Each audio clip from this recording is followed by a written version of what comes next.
इतक्या वर्षात लाईफने हे तर शिकूनच दिलं आहे की आपण हेल्दी, ॲक्टिव्ह अँड पॉझिटिव्ह राहिलं पाहिजे. आपला पॉझिटिव्ह अप्रोच राहिला तर बाकीच्यांनासुद्धा म्हणजेच आपल्या फॅमिलीलासुद्धा आपण तेच देऊ शकतो.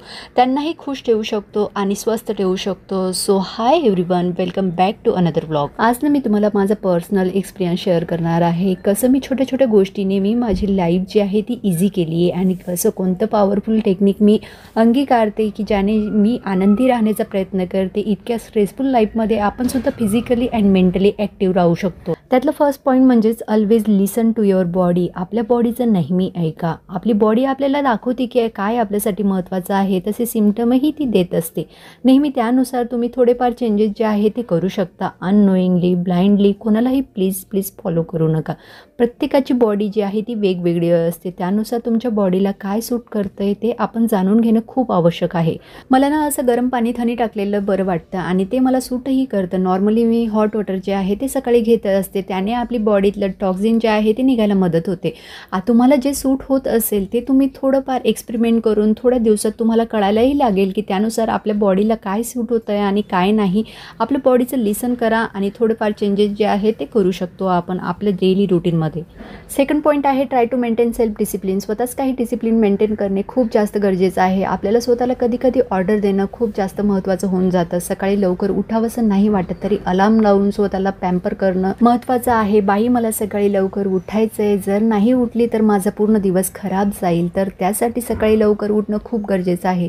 लवकर उठा, वॉक करा, योगा करा, वर्कआउट करा. जे आपल्याला आवडत असेल ते आपण करायला पाहिजे. जितकंही बॉडीमध्ये आळस आहे ते साईडला करा. बाकीचे करू शकता तर आपण का नाही, ह्या इन्स्पिरेशनने आजच स्टार्ट करा. तसंही हे त्यांनी केलं आहे, आपण पण तसंच केलं पाहिजे. हे बाकीच्यांसारखं आपण करतोच की, तर हे का नको करायला, बरोबर की नाही. तर स्वतःसाठी एक प्रॉपर सेल्फ डिसिप्लिन लावलेलं कधीही चांगलं. दुनिया इकडची तिकडे झाली तरी आपलं डिसिप्लिन जे आहे ते फॉलो झालंच पाहिजे. अँड थर्ड पॉईंट आहे get motivation from your surrounding. आपल्या सराउंडिंगपासून मोटिवेशन घ्या. आपल्याला माहिती आहे यार, हे सगळ्यांची बॉडी जी आहे ती वेगवेगळी असते. प्रत्येकाची आवडीनिवडीसुद्धा वेगवेगळ्या असतात. कुणाला योगा आवडतो, कुणाला एरोबिक्स आवडतं, झुंबा आवडतो, कुणाला डान्स करायला आवडतं. जे आपल्याला सूट करतं ते आपण करू शकतो.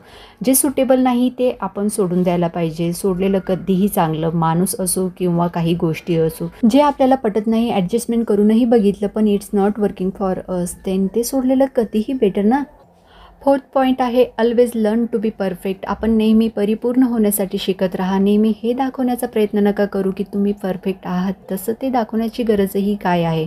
आपल्या घरासारखं घर कोणाकडे नाही. आपलं हुनर जे आहे आपल्या हुनरसारखं कोणाकडे नाही हे दाखवणं चुकीचं आहे. जगात कोणतीच गोष्ट नाही जी ती परफेक्ट असणार. काही ना काही उणीव जी आहे ती प्रत्येकांमध्ये असतेच. त्या उणीवालाच आपण जे आहे ते ॲक्सेप्ट करायला पाहिजे आणि त्यानुसार जे आहे पुढे चालत राहायला पाहिजे. जेणेकरून ना आपलं आयुष्य जे आहे ते सिंपल आणि सोबर होईल. मीच परफेक्ट, माझंच खरं, सगळ्यांचं चुकीचं, हेच तर सध्या चालू आहे. जो तो परफेक्ट बनण्याच्या रेसमध्ये धावतोय आणि आपली ओरिजिनॅलिटी विसरत जातोय. काहीच गरज आहे मी परफेक्ट आहे हे दाखवण्याची. परफेक्ट कसं व्हायचं हे शिकत राहूया. फिफ्थ पॉईंट आहे मेक युअर सेल्फ प्रेझेंटेबल. स्वतःला नेहमी प्रेझेंटेबल ठेवा. हे आपल्या आपमध्ये खूप काही शिकून जातं. जर तुम्ही वर्कआउट करत असणार तर काही वेळेतच आपण फ्रेश आणि एनर्जेटिक होऊन जातो. त्यामुळे जे फ्रेशनेस चेहऱ्यावर येते ना ते कोणतेच प्रोडक्ट जे आहे महागडे कॉस्मेटिक यूज करून येणार नाही. त्यामुळे तुम्ही खूप सुंदर दिसतात. करून तर बघा, विदाऊट एनी मेकअप तुम्ही जे आहे ते खूप ब्युटिफुल दिसाल. तसं तर आपण आहोत सुंदर, नाही का कोणी म्हणो किंवा न म्हणो. स्वतःला सुंदर समजणे, स्वतःबद्दल आदर करणे खूप जास्त गरजेचं आहे. लोकांचं काय आहे हो ते तर विश्वसुंदरीमध्ये सुद्धा खोड काढतातच. म्हणून त्यांचा विचार नाही करत बसायचं. आपलं आयुष्य आहे, आपल्या प्रकारे आपण मौज मजेत आणि आनंदात घालायचं.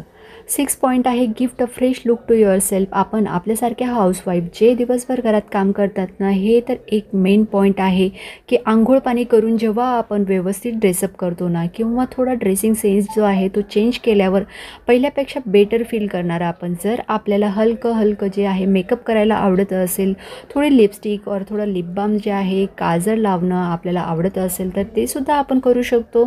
तर हे तितकंच इम्पॉर्टंट आहे. जितकं आपण आपल्या मुलाला प्रॉपर ड्रेसअप करून तयार करून मुलांना शाळेत पाठवतो तितकंच गरजेचं हे सुद्धा आहे आपल्यासाठी.